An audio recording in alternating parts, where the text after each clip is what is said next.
He started off his championship run at 105 pounds, won at 108, 112, and most recently won a title in December of 2008 as the WBO Junior Bantamweight champion, but then vacated the belt when he didn't agree to a mandated fight that was coming up against a fellow Filipino. His desire is to be in against the best of the division. We know who that is. That is Estrada and Chocolatito, and of course, Sorung Savai.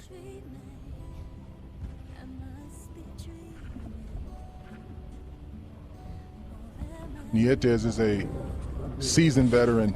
When you look at him, you may not see a lot that jumps off at the screen at you, but he is crafty for a division world champion, and he's very efficient, very economical with his movements, with his punches, and he does just enough to get the job done. But for a fighter like me, I respect and have a lot of just a lot of admiration for a fighter like this and his longevity in the sport.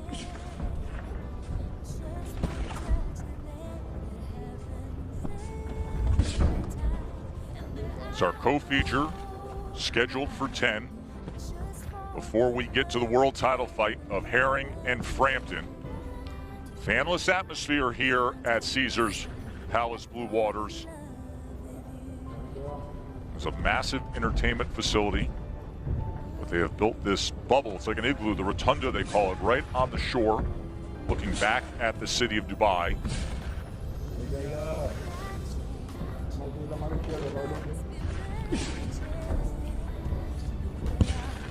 Carillo's a 10-year pro, he's a veteran at 115 pounds.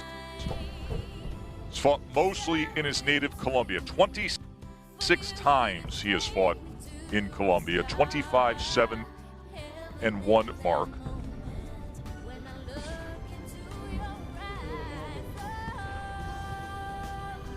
Carillo has, Nietes has that perfect style, especially if you're a little bit older fighter and you don't have the spring in your legs and the energy that you once had in your 20s and 30s. Just being economical and allowing your brain to get you through even more so than your physical body. You know, one of the valuable things in boxing is to know where your opponent comes from. And Carillo, he comes from Colombia. And the thing that comes to my mind, you know, in knowing different countries and styles is his punching power. You know, you can see how big his legs are. You can see him trying to sit down on that right hand. You know, he has knockout punching power.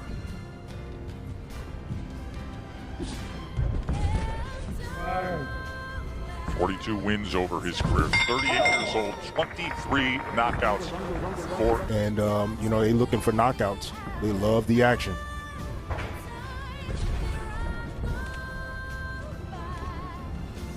Round 2 scheduled for 10. Julio Paras is our referee in Dubai. Nietes hasn't lost a bout since 2004. He's coming off a long layoff of 2 years and 3 months, but undefeated in his last 35 fights, spanning 4 divisions. Vacated the IBF Flyweight title that he won in April of 2017, then did the same with the WBO Junior Bantamweight title.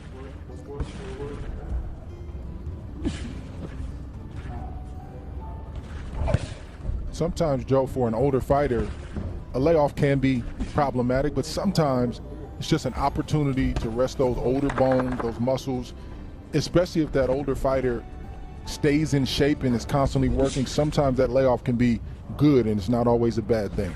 I'm going to find out that answer here. One of the things that you don't,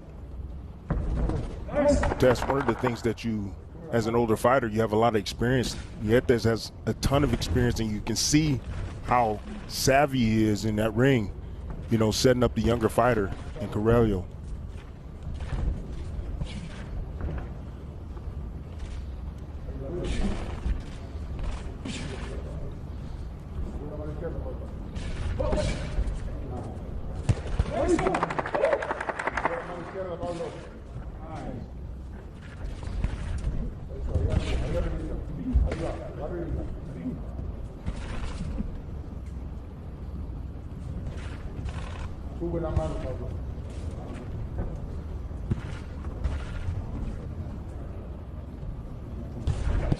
Rio trying to get that 1-2 going, but easily blocked from Nietes.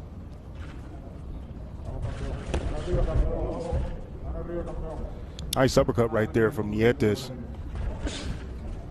Carillo, he sits down on that right hand. He's looking for the right hand constantly. That's his power shot. He either throws it straight and sometimes he loops the shot as well.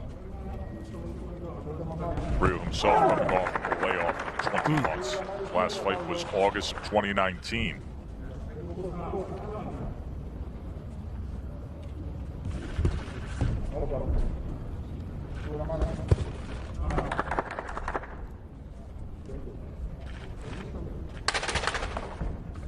Coming to the end of round number 2 here. 4 division champ Nietes against Carillo, and then we lead to our junior lightweight world champion. And you know, we've already talked about it earlier, and we're going to get into this more in our lead up to the main event, but there is so much to unwrap when it comes to how you view that fight, whether it's the strategy, whether it's the size, or Timmy, even getting into the time zone change of this fight or adapting to the heat. This fight taking place in Dubai. That's 10 time zone difference from where Herring trained in Colorado. Frampton got to Dubai on March 16th, so he had over 2.5 weeks to acclimate, and Herring got there last weekend. Yeah, I'm not too worried about the whole acclimation point. A week, I think, is long enough. I understand that Frampton got there a little bit sooner, and he could feel a little bit more comfortable with the time change or the time zone, but a fight is a fight. It doesn't matter. It's going to go on in the ring, and both guys need to go out there and put it out all on the line. Round 3 here between Nietes and Carillo. In that last round, both men threw 34 punches. Carillo landing 9, Nietes landing 8. So what you want to do if you're a veteran like Nietes is you want to have the younger, eager fighter just guessing. And Nietes is doing just enough to feint, keep the younger fighter off balance, not let him feel confident to throw that big right hand. He throws it, Nietes counters him, disciplines him. This is the ideal first 2.5 rounds for Nietes.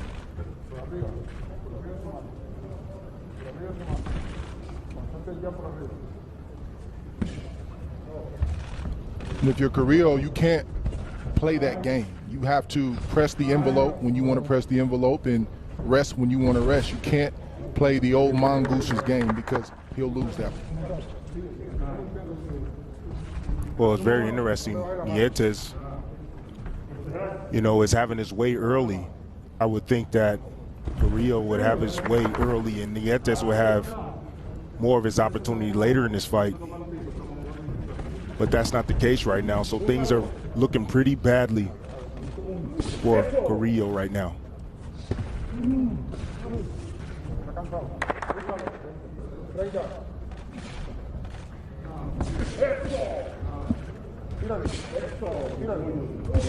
Those are good shots right there from Carillo.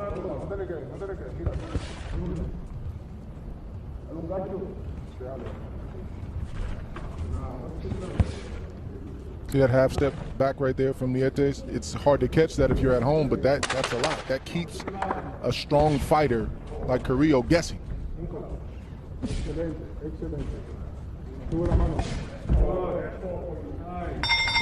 And of the first 3-division champion ever from the Irish Isle. CompuBox punches tally this way, a 28-22 advantage for Nietes as we begin round number 4.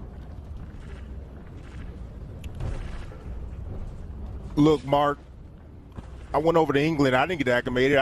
I went there actually a week before the fight, and I slept during the day, and I stayed up all night. I didn't get acclimated, and I was fine the night of my fight, my championship fight against Junior Witter. So all this acclimation stuff or whatever you guys talking about, man, listen to me.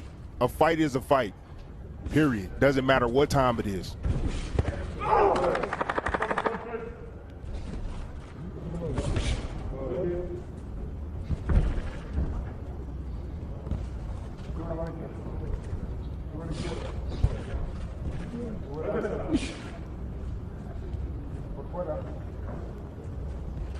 See, it's very important for Carillo right now to step up the tempo. That's what you need to do against Nietes. He's a vet. Step up the tempo. Make him fight at a higher pace so that way you can wear him down.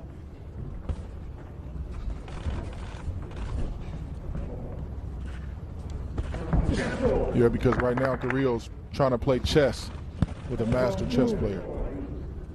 Yeah, you don't want to do that against a boxer like Nietes. You want to press the issue. Make him make decisions and choices quickly. Wear the legs down. Beat on the body.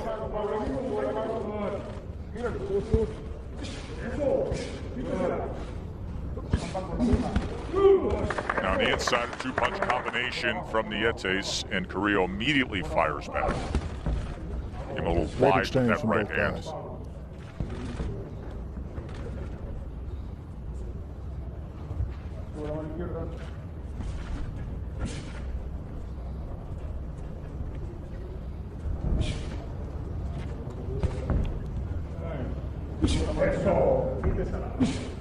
And Tim, I think Carillo needs to pick up that punch he just threw right there, not the right hand, but the jab, in order to let both hands go and then pick up the pace, just like you said. That'll at least give him a half a second to blind Nietes to let those shots go.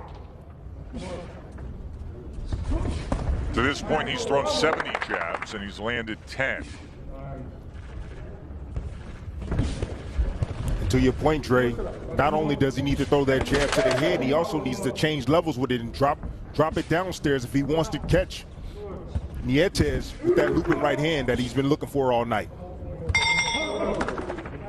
Interesting to hear Frampton, how he frames things. And he talks about he revels in the support back home. This is a global broadcast that is on free broadcast TV back in the UK. It's airing on Channel 5. So in Belfast, all over Britain, throughout the Irish Isle, they are all awaiting to see if Frampton can make history. No Irishman has become a 3-division world champion.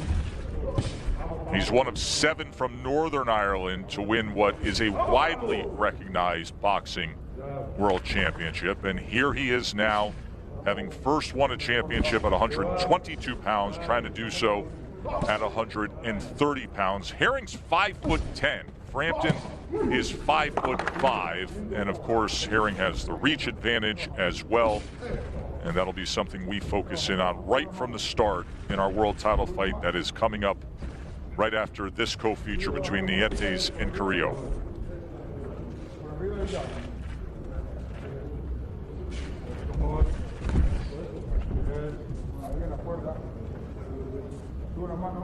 Nice spin out right there from Nietes. He was trapped in the corner, and Carillo made an attempt to attack, and Nietes just made a smooth move to the left and brought the fight back to the center of the ring. Comes with a 1-2, utilizing the jab. He's been able to block that right hand of Carillo. No, Carillo just does just enough to just compete. He don't do enough to win a fight. You know, the fight is here for him to win. You know, and I think that's been his issue. That's the reason why he's accumulated so many losses. Good right hand right there by Nietes.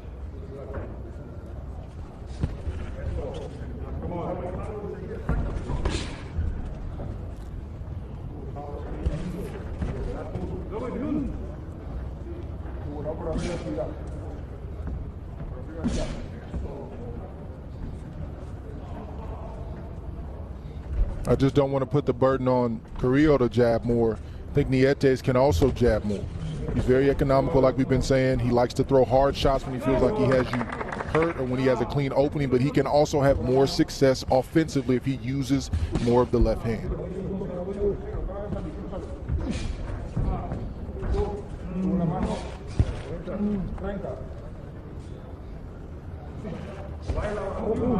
I think sooner or later, Nietes is going to realize that Carillo, he doesn't fight well going backwards. Anytime he will put pressure on him and throw combinations, you know, Carillo gets himself out of position. Good hook right there by Carillo. Gets himself a little bit out of That's what you wanted to see more of, Tim, and Carillo just gave you a glimpse of the lead left hook as we come to the end of round number 5.